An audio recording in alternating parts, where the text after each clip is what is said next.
Хэрвээ таны дэрэгдэх 5 хүртэлх насны хүүхдэд жирэмсэн эмэгтэйд уушгины архаг өвчтөй болон цусны даралт ихсэх өвчтөй хүмүүст ханиад томоогийн шинж тэмдэг илэрвэл нэн даруйд өрхийн хэмжээ яаралтай дуудаж үзүүлээрэй.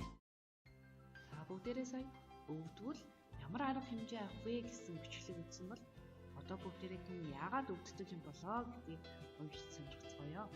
За сүүлийн 30-аад жил усны физиологийн үүргийг судалж буй судлаачийн судалгаа клиникийн ажилтнын үр дүнгээс үзвэл бие сүлдэх архины цусан хангамж нь эсэд хэрэгцээтэй усыг өгч чадахгүй бол толгой өвдөж бие сүлдэж эхэлнэ.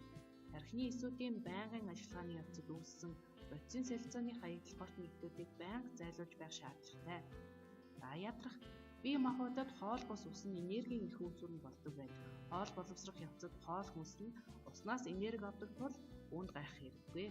Тархлах илүүдэлчин нь даралт ихсэх зүрхний гажиг, чихрийн шижин, цус, цөсний хөөдгий, үений өрөвсөл болон үхэлд хүрэх олон төрлийн өвчний үүсвэр болдог задрал явагдахгүй юм болж хуримтлагдана.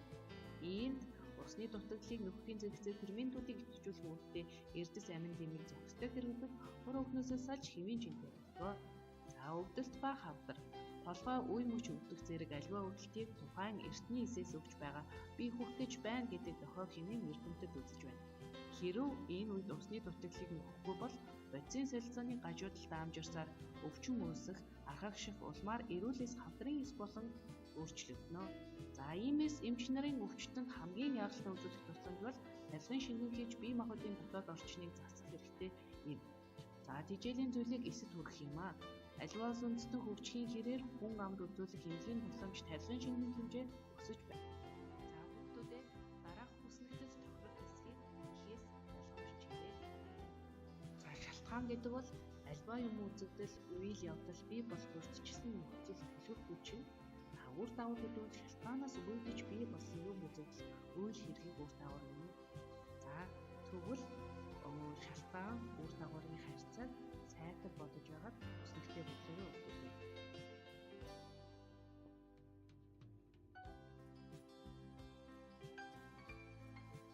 За хүүхдүүдэд багштайгаа хариуцлах цай. За үр дагавар гэдэг бол шалтгаанаас үүдэж бий болсон бодит зүйл юм.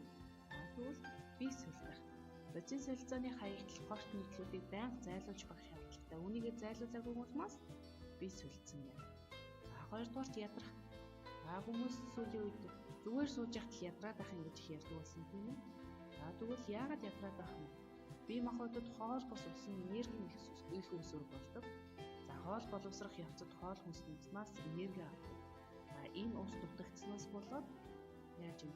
Хоол боловсрох үйл явцад гажуудлын үсээд хүний бие ядарч сүлдээд байдаг байна. За тараалах илүүдэлчин нь үхэлд хүрэх олон төрлийн өвчний ихүүлсээр болдог бай. За усны хүний биед бүх тосны бүлэг задлаа. За тийм учраас мөн ус уугаагүй хүмүүс тараалдаг. За ямар сандад усаар турах гэдэг бас арга гарч ирсэн.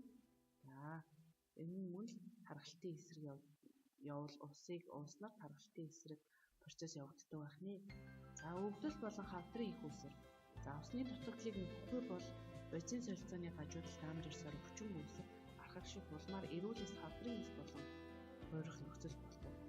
За мөн ус уугаагүйтэй холбоотойгоор энэ өвдөлт, за энэ хавдар, мөн ханиад томоо, ханиад хүрэхэд хамгийн ихний эмчилгээ бол бүлийн ус уух гэдэг шүү дээ.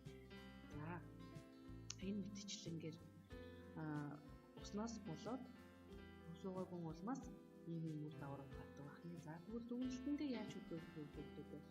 Ус нь хүний биеийн энергийн үүсвэр нь болдог бөгөөд хүний биеэс бодисын солилцооны хаягдал, орт нэгдлүүдийг зайлуулах, өөх тосны зүйлийг задлах зэрэг бодисын солилцоо хэвийн байлгах үүрэгтэй тул зөв хөсцтэй усыг тогтмол хэрэглэж байх нь эрүүл мэндэд тустай. За энэ даалгаврыг үзэж сургасан байна.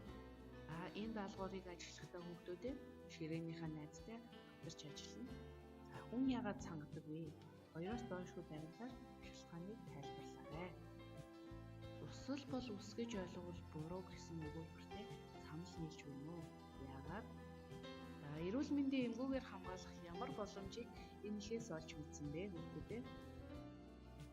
Чиний бодлоор амны цангаа тайлах гэж уснаас гадна цай, жимсний шүүс уудаг эдгээр нь усыг бүрэн олж чаддгүй. Дараах 3 өгүүлбэрийг ажиглаад тус бүрийг 2 энгийн өгүүлбэр болгожжээ. За энгийн өгүүлбэр болохдоо аль нь пол, аль нь түүний шалтгааныг тайлбарласан өгүүлбэр вэ? Шалтгааны утгатай өгүүлбэр нь яагаад гэсэн асуултад хариулъя.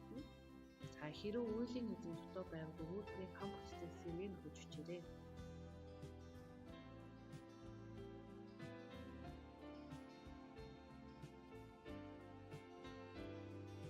За багштайгаа хариугаа шалгацгаая.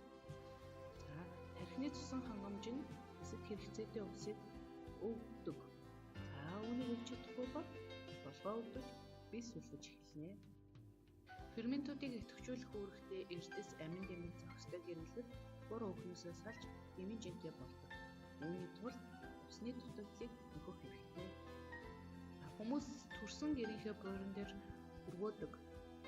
Яагаад гэвэл насны дөрөвдөд сүлд хэмбэл сэргээхийн тулмаа. За дараах өгүүлбэрүүдийг нийлүүлэн найруулж бичээрэй.